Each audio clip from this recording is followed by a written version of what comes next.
మాట్లాడడానికి మాజీ మంత్రి రోజా గారు ఉన్నారు. రోజాతో మాట్లాడదాం. మేడం చెప్పండి, అంటే సమన్వయ సమావేశం జరిగింది.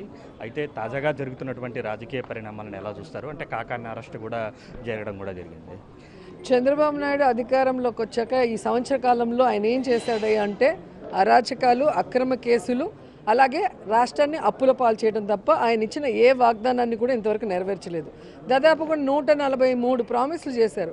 కనీసం 6 ప్రామిసులైనా వాళ్ళు చేయగలిగారని నేను ప్రశ్నిస్తున్నా. ఈరోజు గొప్పగా మేము మహానాడు పెడుతున్నాం అంటున్నారు. ఆ మహానాడులో దమ్ముంటే మీరు తీర్మానం చేయగలరా? మేము చెప్పినవన్నీ ఈ సంవత్సర కాలంలో చేశాము అని చెప్పి మీరు రండి, మేము కూడా వస్తాం. కుప్పంకి వెళ్దామా, లేదా మన అమరావతిలో లోకేష్ గారి కాన్స్టిట్యున్సీకి వెళ్దామా, మంగళగిరికి వెళ్దామా, లేదా పిఠాపురం వెళ్దామా, లేదా హిందూపురం వెళ్దామా, ఎక్కడికైనా ఓకే. జూన్ నుంచి మీరు అధికారంలోకి వచ్చాక చేస్తామన్నారు. నెక్స్ట్ మంత్ జూన్కి మీ మహానాడు టైంకి ఖచ్చితంగా 1 ఇయర్ పూర్తి అవుతుంది. సో మీరు ఇచ్చిన ప్రతిదీ నెరవేర్చాము అని చెప్పే దమ్ము, ధైర్యం ఉందా? ప్రతి ఇంటికి వెళ్దాం, ఏదో ఒక కాన్స్టిట్యున్సీలను కూడా నేను ఈరోజు అడుగుతున్నాను.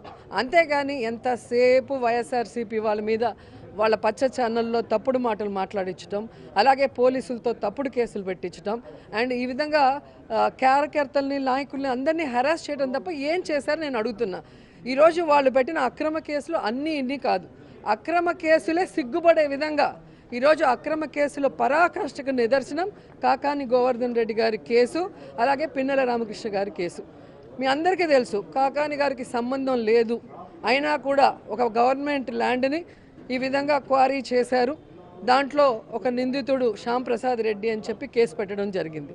A1గా ఉన్న అతనికి బెయిల్ రాగానే ఎక్కడ కాకాని గారికి బెయిల్ తెచ్చుకుంటారో అని వెంటనే అక్కడ ఏదో ఆ క్వారీ దగ్గర SC STని ఈయన ఏదో అన్నట్టుగా అధికారులతో తప్పుడు కేసు పెట్టించి ఇప్పుడు ఆయన అరెస్ట్ చేయటం SC ST కేసు కింద.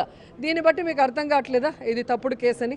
అలాగే పిన్నెల రామకృష్ణ రెడ్డి గారికి కాన్స్టిట్యున్సీలో ఒక చోట, ఒక మండలంలో 2 వర్గాల తెలుగుదేశం పార్టీ వాళ్ళు కొట్టుకొని ఒక వర్గంలో ఉన్న 2ని చంపేశారు.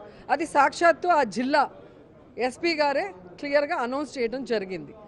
ఎవరైతే చనిపోయారో వాళ్ళని కారుతో గుద్దిన వర్గం తెలుగుదేశం పార్టీ వర్గం.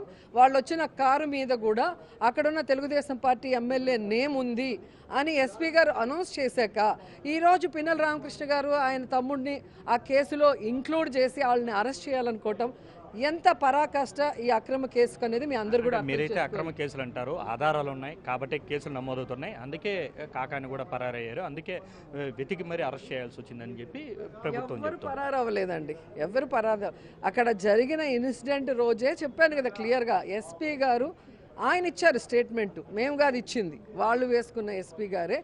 2 వర్గాలు తెలుగుదేశం పార్టీ వర్గాలు, ఒక వర్గంలో ఉన్న 2ని ఇంకో వర్గంలో ఉన్న వాళ్ళు కారుతో గుద్ది చంపారు, ఆ కారు మీద ఎమ్మెల్యే నేమ్ ఉంది అని క్లియర్గా అనౌన్స్ చేసిన తర్వాత ఇప్పుడు వాళ్ళిద్దరి పేర్లు, వైఎస్ఆర్సీపీ వాళ్ళ పేర్లు ఎమ్మెల్యే చెప్పాడని ఇంక్లూడ్ చేస్తున్నారు.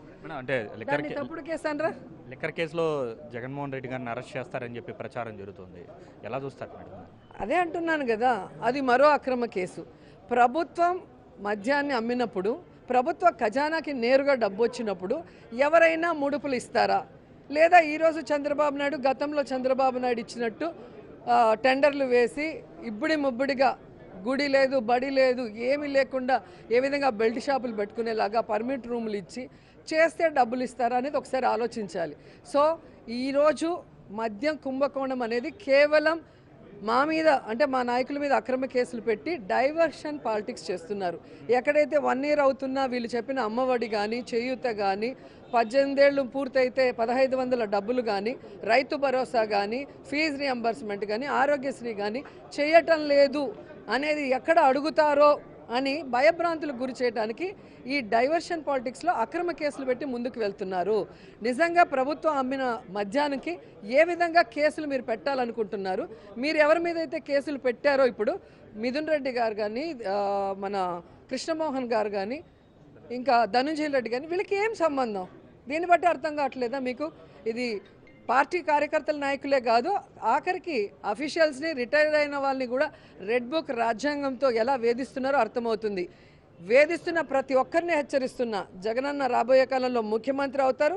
అయిన తర్వాత అంబేద్కర్ గారి రాజ్యాంగంతో ఈ రెడ్ బుక్ రాజ్యాంగాన్ని ఎవరైతే అమలు చేశారో వాళ్ళందరినీ కూడా శిక్షిస్తామని కూడా తెలియజేసుకుంటున్నాం.